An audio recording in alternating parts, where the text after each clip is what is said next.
Hello,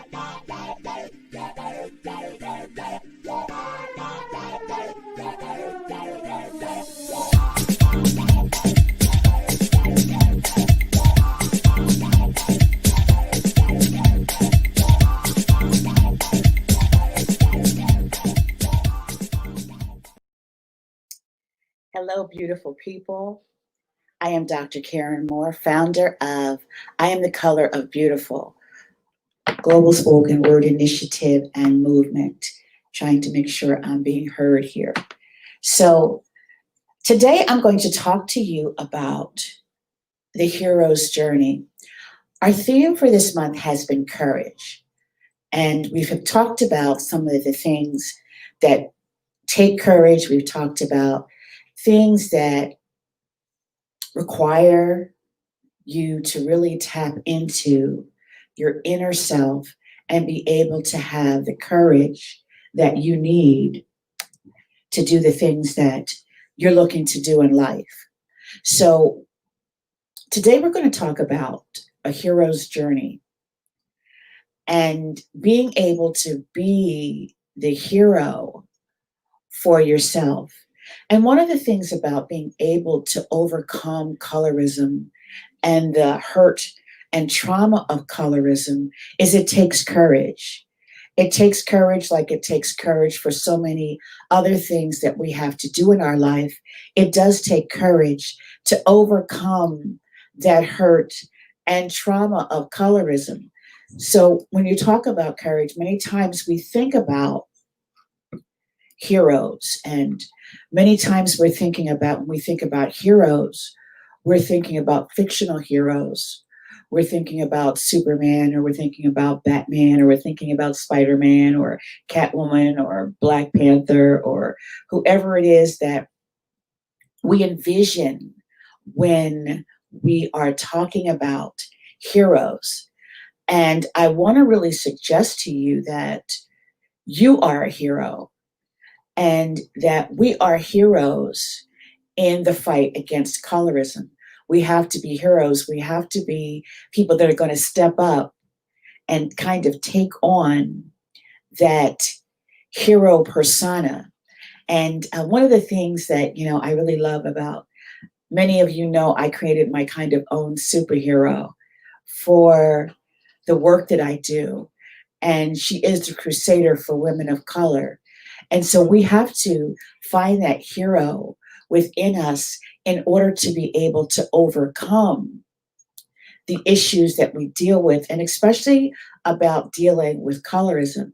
So there are 12 steps of the hero's journey. And today I'm going to talk to you about the first three. And there are 3 stages of the hero's journey, and that's the departure act, the initiation act, and the return act, when that hero returns in triumph. But the 12 steps of the hero's journey, we're going to talk today about the first 3. So step number 1 is the ordinary world. So, most of the time, most heroes start out as just ordinary people. They're just going about their day. They're just living life the way that they see themselves living life. And it's not anything necessarily extraordinary. It's not anything that is, superhero-esque, we'll say. It is not any of that. It's just living their regular life in the ordinary world. And so that kind of is where the stage is set on the hero's journey. And when you think of yourself just living your ordinary life, your everyday kind of ordinary life where you are right now, and you may not see yourself yet in that stage of being a hero or being extraordinary, but I want to suggest to you that where you are right now is not where you are destined to be.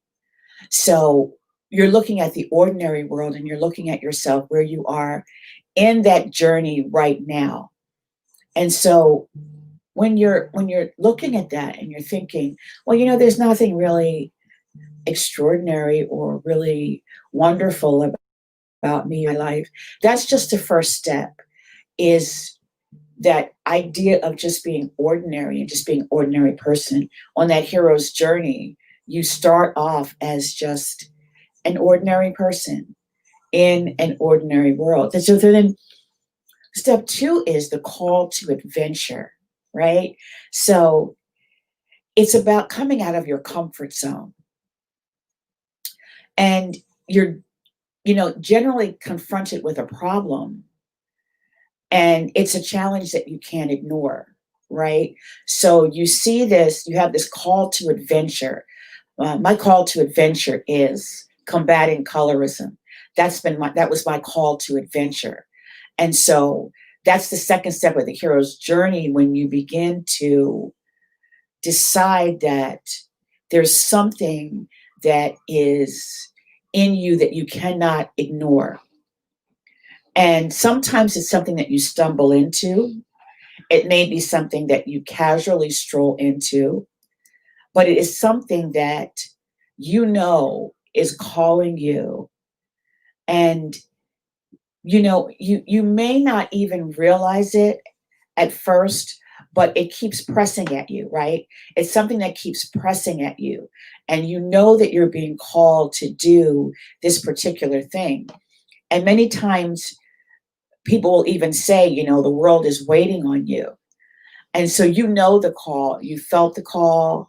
It's something that sort of comes along as you are on this journey of life. So you get the call to adventure. Now, the third part is refusing the call, the refusal of the call.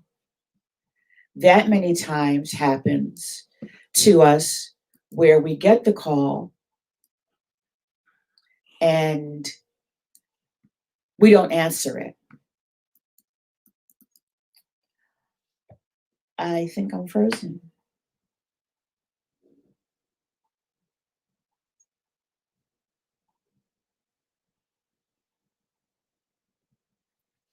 Oh, am I back? Oh, it looks like I'm back. So the third part is the refusal, right? The refusal to answer the call. And so many of us deal with this refusal to answer the call, where we kind of dig our feet in and decide that we're not moving.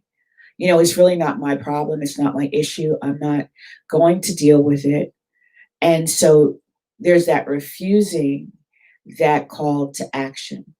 And there's a lot of risk in doing that, because what you're being called to, the problem you're being called to resolve, or the issue that you're being called to address, when you dig your heels in and decide that you are not going to answer the call, it puts other people in a difficult position, because they need you. And it also puts you in a difficult position, because now you have paused or stalled your journey. And many of us, so many times, fall into this place where we refuse to answer the call. We know what we're being called to do, but we decide that we're not going to do it. Fear comes into play, either feeling that you're not equipped, feeling that you are not worthy, feeling that you don't have what it takes to really go on and address whatever it is, and refuse to answer the call. So one of the things about doing that, another thing about doing that, I should say, is that if not now, when? If not who, then who's going to do it, right? So who is going to step up and do what you've been called to do? No one else can do what you've been called to do. People may be doing it, but they're not doing it the way you've been called to do it. And you have a group of people, you have an audience that you have to reach, an audience that is waiting on you, waiting on your message, waiting on your solutions. I know I have an audience waiting on me to step up, waiting for me to bring the solution. So when you refuse that call to act, you're delaying your progress, you're delaying other people's progress. So you have to look beyond the enormousity, I'll call it, of the task. You have to look beyond that and say that I am equipped to do this. I am prepared to do this. I know what I've been called to do. And if you feel that you really, really aren't prepared, then you need to do what you have to do to get prepared, because we're talking about a hero's journey here. And so you have to get prepared to do what you've been called to do. So I'm just going to recap for you. One is the ordinary world. We're talking about a hero's journey, 12 steps of a hero's journey. Today, we're covering steps 1 through 3. So first, it's just that ordinary world where you're just an ordinary person going about an ordinary day, doing ordinary things. Number 2 is the call to adventure. You know you're being called to something, right? And, it's about getting out of your comfort zone, that you have to go on the adventure. You're being called to do something. But then third, the hero many times refuses the call. So you have to look at yourself and say, am I refusing the call? And what happens if I refuse the call? What are going to be the consequences of me refusing the call? So I encourage you to take a look at those things. And tomorrow I'll be back with steps 4, 5, and 6. But I want you to really focus on the first 3 steps that we've talked about on this hero's journey. And even though you may be in your own ordinary world, you have to step out of your comfort zone into the call to adventure and not refuse the call to do the thing that you were created to do. And when we're talking about colorism can many times lower self-esteem. It lowers value. It lowers the idea that I am worthy, I am valuable, I am beautiful. And so when you're looking at yourself and you're looking at your ordinary world and your ordinary day-to-day tasks, and are you really looking at who you really are? And are you tapping into the beauty and the power within you? Because on the steps to this hero's journey, the hero has to emerge powerful. The hero emerges powerful. And so if you're going to be the hero in your own life and emerge powerful, then you've got to start really looking at yourself and telling yourself that you're beautiful, telling yourself that you're worthy, telling yourself that you are valuable. And it takes practice. It takes doing it every day. It takes getting those affirmations. I am the color of beautiful. I really impress upon you to say that every day. I am the color of beautiful. And we have things to help you with that. If you go to thecolorofbeautiful.com, you can get t-shirts. You can get your I am the color of beautiful t-shirt, which when you wear it, it not only says that you are the color of beautiful, but it says that every woman that looks like you, that is your color, is the color of beautiful. And so you can make these affirmations. You can decide to be the beauty that you are. It's a choice and it takes a decision to do it. So I want to encourage you to do that. And we're going to be back talking again about this hero's journey and how you are going to emerge as the hero of your own life and go forth and be the hero in other people's lives. People are waiting for you. Yes, they are. It may not seem like it, but people are waiting for you to do those things. And so my beautiful, beautiful, beautiful sisters, I want you to know that you are the color of beautiful and that you're valuable and you're worthy and you have the capacity, the ability to be the hero in your own life. I'm Dr. Karen Moore. Be blessed. Check. Let me talk about our black women real quick. Check. Black on black and beauty's intact. Trust. There's nothing you lack. Nothing can ever sever our soul tied. We'll be together. You my ride and die, girl. Forever, ever. Forever, ever. You fly in any weather. black, intelligent, smart and clever, full of grace and honor. How dare we ponder, your strength make a black man's heart grow fonder. Protect our black queens at any cost. See, without the black queen we catch a loss, B. Taking L's from left to right, vision blurred, but with the black queen we elevate, you heard? Honey, caramel, hazelnut, bronze, chocolate, milk, all shades, no cons. Skin absorbing all the sun, so much melanin. Love the color of your beauty and the light within. Concept, baby.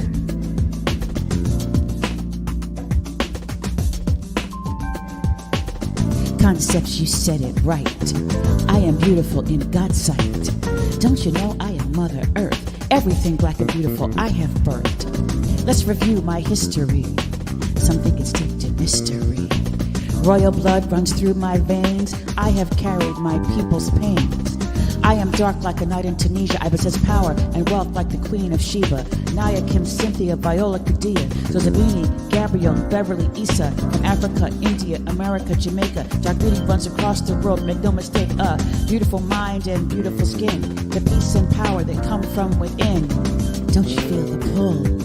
We are the color of beautiful.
Made in this image and mirroring his reflection. Black and beautiful, my shortcomings is his perfections.